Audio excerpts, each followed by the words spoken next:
क्या आप लोग इसमें इंटरेस्टेड हो? यस भैया। किस किस बच्चे को ये समझ में आ रहे हैं? और फॉलो कौन कौन कर रहा है जो मैं बता रहा हूँ? क्यों भाई? तो जैसा कि मैंने कल बोला था, हमारा श्लोक बीच में रह गया। कौन से वाला? जो कल मैं दोबारा रिपीट कर रहा था, पूरा श्लोक। उसके बाद मैं तुमसे बुलाऊंगा, ओके? और उसके बाद मैं दोबारा एक एक लाइन का मीनिंग बताऊंगा। पहले तुम ही बोलना। नियति भेद नहीं करती, जो देती है वो देती है।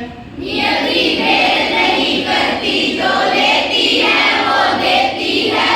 जो बोएगा वो काटेगा, ये जग कर्मों की खेती है। जो बोएगा वो काटेगा, ये जग कर्मों की खेती है।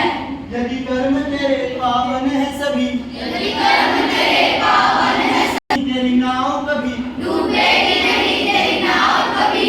यदि कर्म तेरे पावन है सभी, यदि कर्म तेरे पावन है सभी, तेरी नाव कभी डूबेगी नहीं तेरी नाव कभी। तेरी बाह पकड़ने को वो वेश बदल के आएगा। तेरी बाह पकड़ने को वो वेश बदल के आएगा। तेरी बाह पकड़ने को वो वेश बदल के आएगा। तेरी बाह पकड़ने को वो वेश बदल के आएगा। पता नहीं किस रूप में आकर नारायण मिल जाएगा। पता नहीं किस रूप में आकर नारायण मिल जाएगा। निर्मल मन के दर्पण में वो राम के दर्शन पाएगा। निर्मल मन के दर्पण में वो राम के दर्शन पाएगा। तो अब आप लोग अपनी आंखें बंद करके सुनिएगा। नियति भेद नहीं करती, जो लेती है वो देती है। जो बोएगा वो काटेगा, ये जग कर्मों की खेती है। जो बोएगा वो काटेगा, ये जग कर्मों की खेती है। यदि कर्म तेरे पावन है सभी, डूबेगी नहीं तेरी नाव कभी।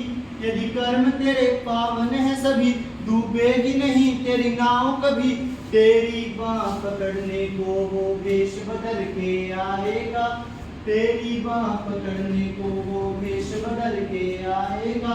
पता नहीं किस रूप में आकर नारायण मिल जाएगा। निर्मल मन के दर्पण में वो राम के दर्शन पाएगा। निर्मल मन के दर्पण में वो राम के दर्शन पाएगा। इसका सिद्धांत होगा, जैसा कि मैंने कल भी बताया था, कि जो किस्मत है वो किसी से भेद नहीं करती। मैंने कल आपको बताया था कि नियत है, प्रकृति है, भगवान है, वो किसी के भी साथ कोई भी भेद नहीं करता। वो किसी को ऊंचा नीचा नहीं समझता। ऊंचा नीचा जो देती है, कि जो प्रकृति होती है वो जो देगी वो वापस मिलेगी। यही इस प्रकृति का नियम है, यही इसका कानून है।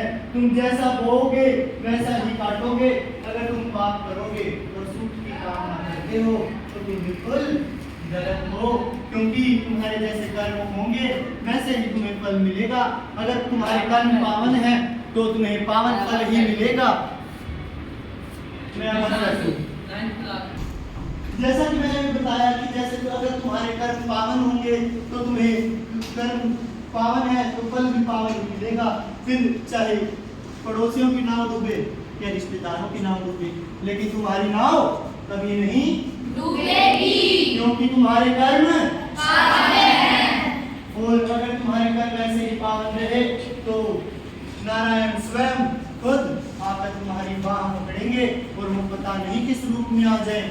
इसीलिए हर इंसान का, हर छोटे का, हर बड़े का, अपने साथी का, सबका सम्मान करो, क्योंकि पता नहीं किस रूप में आकर नारायण मिल जाएंगे।